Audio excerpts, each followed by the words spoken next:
And we love Bob Thompson, former Fox Sports president, has his own business too. But I saw this. This is after Bob contacted me with all this YouTube TV. Their prices have increased. And then the thought about March Madness, the Masters, et cetera, with Paramount Plus and CBS. This was from earlier today. On them having to possibly not have CBS and Paramount as they were going through negotiations. And then, and by the way, the reaction from people, and I'm a YouTube TV guy, I was pissed. An update for our members. We've reached a short-term extension with Paramount to keep their content on YouTube TV. Subscribers continue to have access to Paramount channels, including CBS. We appreciate your patience as we continue to negotiate on your behalf. Bob Thompson saw my response to that. I was like, listen, man, the prices are going up, and I was one of the nice ones, I think. Bob, thanks for your time. You get a kick out of they were getting peppered last night, weren't they? Yeah, they're getting slammed pretty good. So what does this mean? That did they realize they're getting peppered and they reached like a 1 or 2 month? How does this work to keep the content? Well, I hate to burst any bubbles, but the rumor is it was for 1 day. So you may go dark at midnight Eastern. What? Wow. That's gonna make whoever was angry like furious now if that's the case. Yeah. Well, I mean that's the word, and you know what? All these entities, whether it be the distributor or the programmer, they and the attorneys associated, all work better under deadlines. So having that deadline there, you know, and they may extend it another day or another week or a month. But at least it continues the dialogue and the discussions. So I think from that standpoint, the fact that it did not go dark yesterday, you know, bodes well for hopefully reaching an agreement sooner rather than later. Bob, you know, it's strange that this was all. I was talking to Andrew Zimmern last week at the Super Bowl, and he brought this up. He said, you know, everything we did was to go away from bundling and to do kind of, you know, whatever you wanted. Now it's all back to bundling again. But now you have would you say it's a more complex landscape when you have everybody with their own app and trying to like fill that through a Hulu, a YouTube TV, whatever? Yeah, it's definitely a difficult way for everybody to access content. We're kind of halfway. We're half pregnant here. We're using a lot of streaming. We're using a lot of linear. We're using bundle. We're using, you know, direct to consumer a la carte type offerings. And so there's just a lot of different ways to access it. You know, I think that it's slowly but surely getting easier. I think you're going to see some continued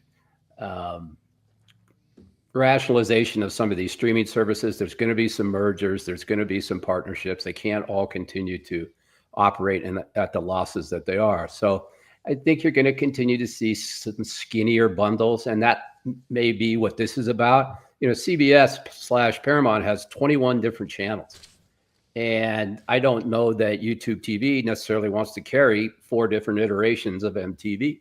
Mm-hmm. And so part of that, and this, you know, was some of the things that Fubo went after, you know, the Venue Sports JV. They wanted to be able to offer skinnier bundles as well. And ultimately they got that as part of the settlement of the lawsuit. So that could be the same type of situation that YouTube TV is looking for, the ability to maybe not necessarily take all of the channels, or the ability to package them in different ways, and in essence, unbundle the bundle as it relates to CBS. An interesting thing, though, is that, and I don't know, Smokey, if you saw this, but someone sent me a copy of a letter that they got from YouTube TV, where it specifically said that they would rebate $7.99, which, lo and behold, is the price of Paramount Plus. Now, if you have Paramount Plus, that's a pretty good workaround, at least from the sports standpoint, because they tend to put all the CBS network sports onto Paramount Plus. So you would not actually lose the content. And it's important because we do, you know, other than the NFL season and the college football season, this is their sweet spot with March Madness coming up, the Masters. They've just started, you know, into the golf. So I think that's a good alternative if this thing does ultimately fall apart and the channels are yanked. Bob, I know it's a very short sample size and there's a lot of moving parts, but looking back a year later on the Pac-12 and the Apple deal, we've seen the CW go hard into sports, and they seem to be enjoying that and having, some success, it seems like. We've seen Apple TV with MLS and things like that. Benefit of hindsight, does that deal look better, worse, or about the same it did back a year ago when it was such a big debate about what the future held? I think that it's about the same. The closest thing you can relate to what the Pac-12 has offered is the MLS deal. And that deal, a couple of things. Number one, it's not doing that well. Otherwise, they would have announced some numbers, and they have never announced any type of numbers. Number two is they've pivoted this year to also offering the content via some cable operators and DirecTV. So you can buy a package of MLS games directly from a different distributor other than Apple TV Plus. Apple TV Plus doesn't have a huge subscriber base. It's without a doubt the smallest of all the streamers. So I would say, that it was probably too early for the MLS to go all in on streaming, as I would say it was too early for the Pac-12 to go all in on streaming. Will it be there at some point? Absolutely. But I just don't think it's there yet. So you mentioned the $7.99 credit. You think when they put that out there, they thought that was going to soothe everybody's feelings? Because haven't they raised their prices from what was $39 to now? Because I have it to what now is like $85 or something like that. Yes. I mean, they did the typical, early introductory special offer price. And I think it was around $35 when they first went on the air or first went on the internet. It quickly rose to 60. And then last year it went up to 70 something. And I believe the new increase is to like 80 to 99 or something like that. So, I mean, they're right up there. And you knew they had to get that price up because, look, they're paying the same rates that, the other guys are paying. You can't continue to just, subsidize the programmers at the expense of your P&L. Now for Google, I hate to tell you, but YouTube TV is a rounding error in the size of that company. So it's not going to be financially detrimental if they don't get to the same rate level that the other distributors do. But I think, whoever's running that business for YouTube or for Google's probably got the pressure on them to be profitable as well. So you're seeing the rates go up like they are. Here's a couple of responses on Twitter from Greg Fury. How about you get rid of all the channels that you have picked up through the years and go back to $35 a month? Quit acting like a cable company and allow a la carte channels. And then this one here from Maxwell Clark. It's supposed to be easy for us when we're paying you money. We will always go to what works best for the customer. Time to look at new options. Protect your online privacy with NordVPN. Browse securely, access content from anywhere, and keep your data safe with military-grade encryption. Whether at home or on the go, NordVPN ensures your digital freedom. Stay secure. Download NordVPN today at nordvpn.com. That's NORDVPN.com.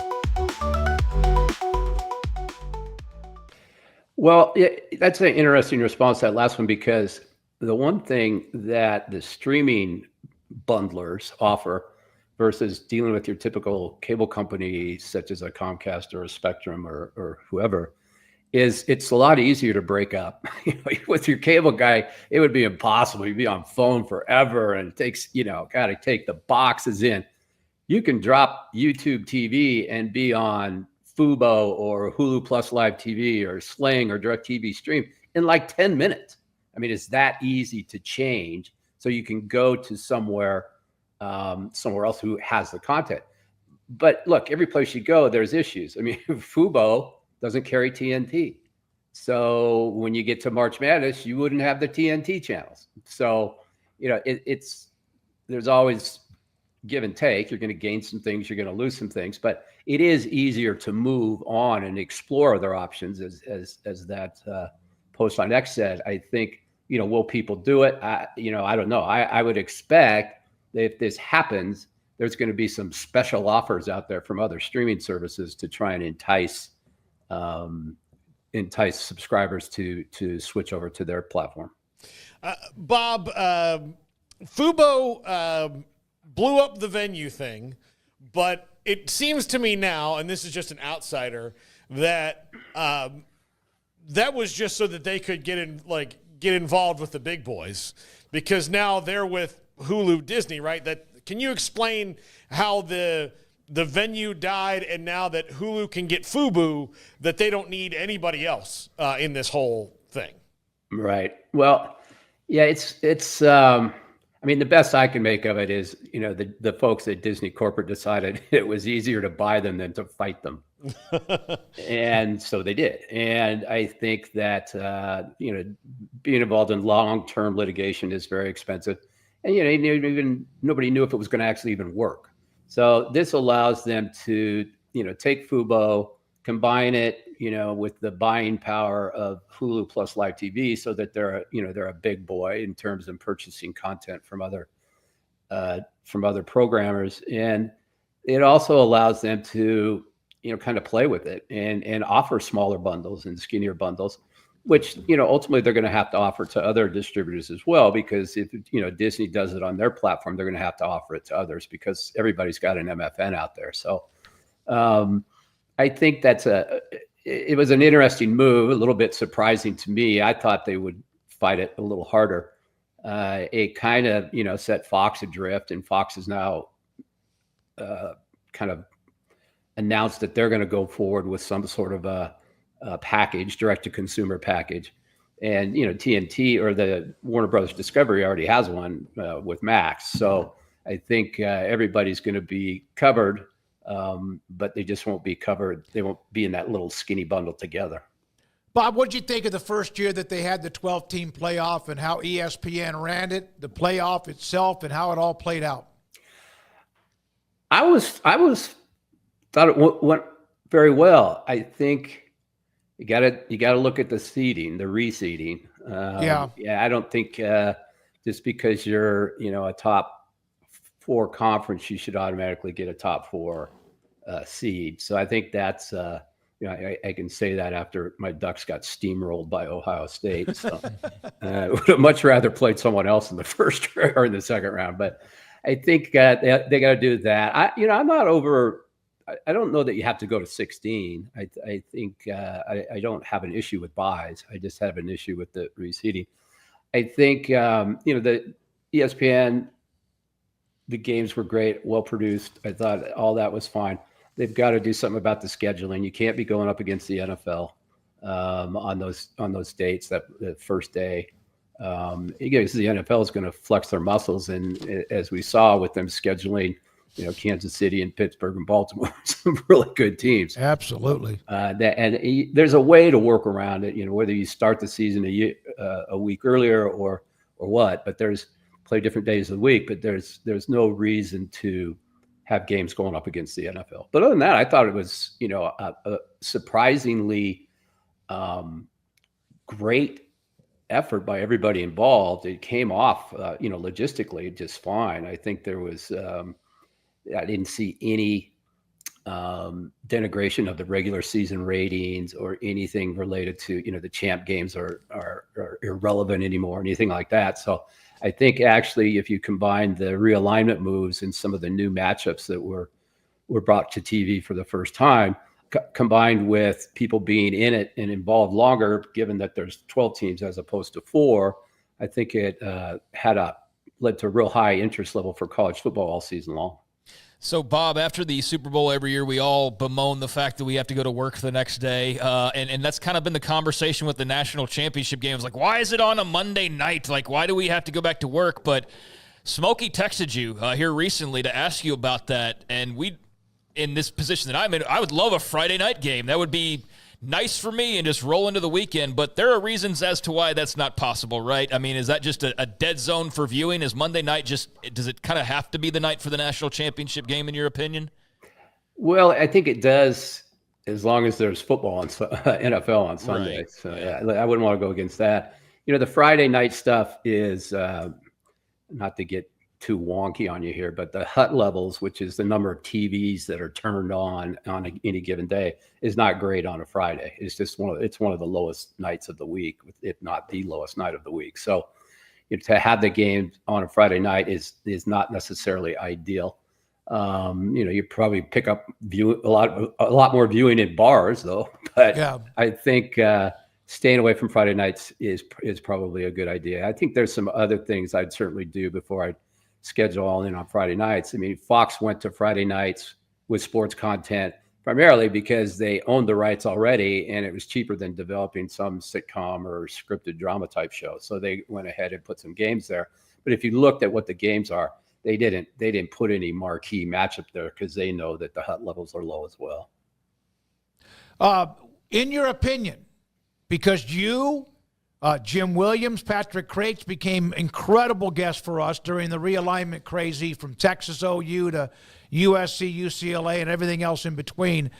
The Big 12, Arizona State, where you're right there in your backyard, made a great run. The Big 12 seemed to have a pretty successful season. How do you see them positioned now that they survived the changes and now moving forward?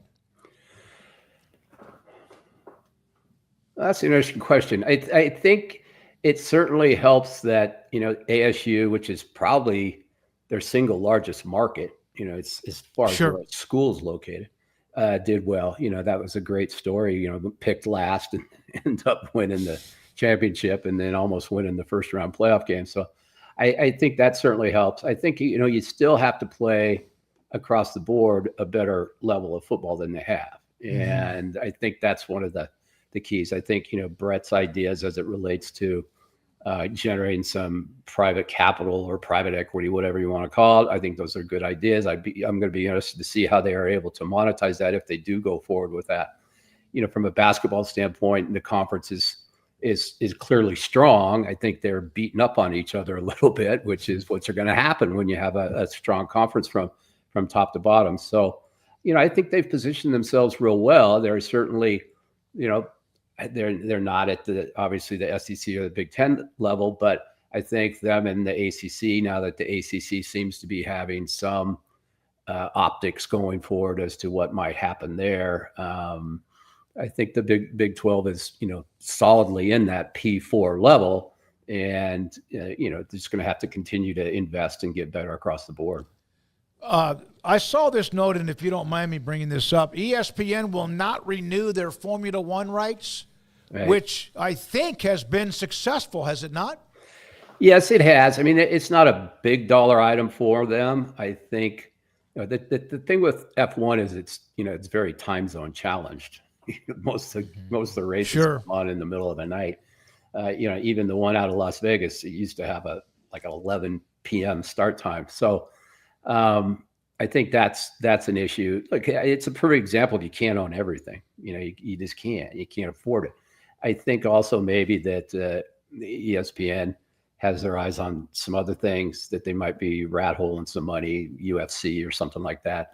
And I think that for somebody to come out and announce that they're not going to do it tells me that somebody's put a pretty hefty offer on the table, and ESPN's trying to get out in front of the news cycle and just letting everybody know they're not going to have it. And my guess is it's probably going to be, it sounds like Netflix is the group. Mm-hmm. And they would, and that makes sense. It's a real international property, Formula One.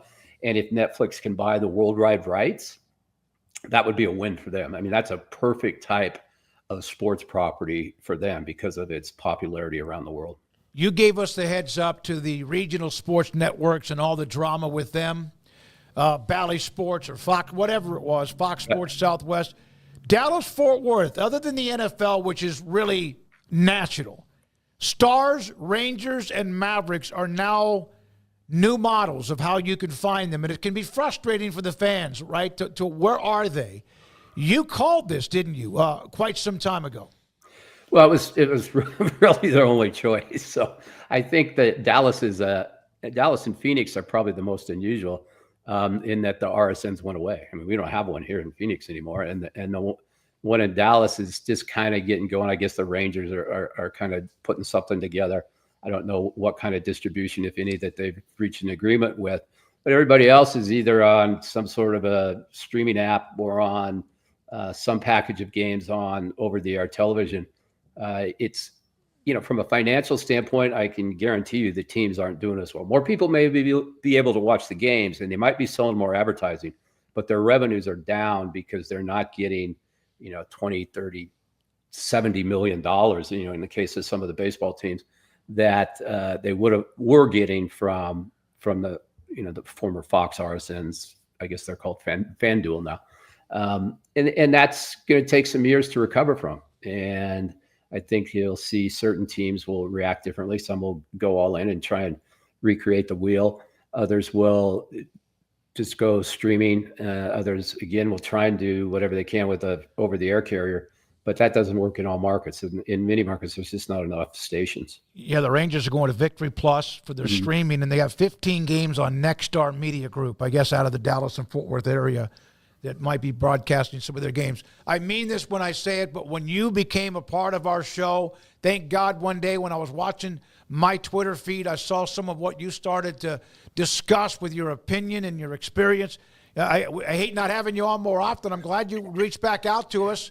And thank you so much, Bob, as always. My pleasure. I think it's, it's been kind of nice. Things have gone quiet. And I was telling somebody the other day I can crawl back under that rock I came out from. So You sure did. till 20, about probably 2028, 29, when things start heating up with the next round of TV deals, which is always what starts the realignment discussions going hot and heavy. It's been kind of nice that the only thing we're talking about is, which team or which school the Mountain West Conference and the Pac-12 are going to add in order to get to the required number of football schools. Yep. And the thing is, there are people that want us to talk about conference realignment, even if there's nothing to talk about, because it became like meth for the college football fans, like wanting to know what's going on. Yeah, that's why I called it the crack cocaine. Yes. Yeah.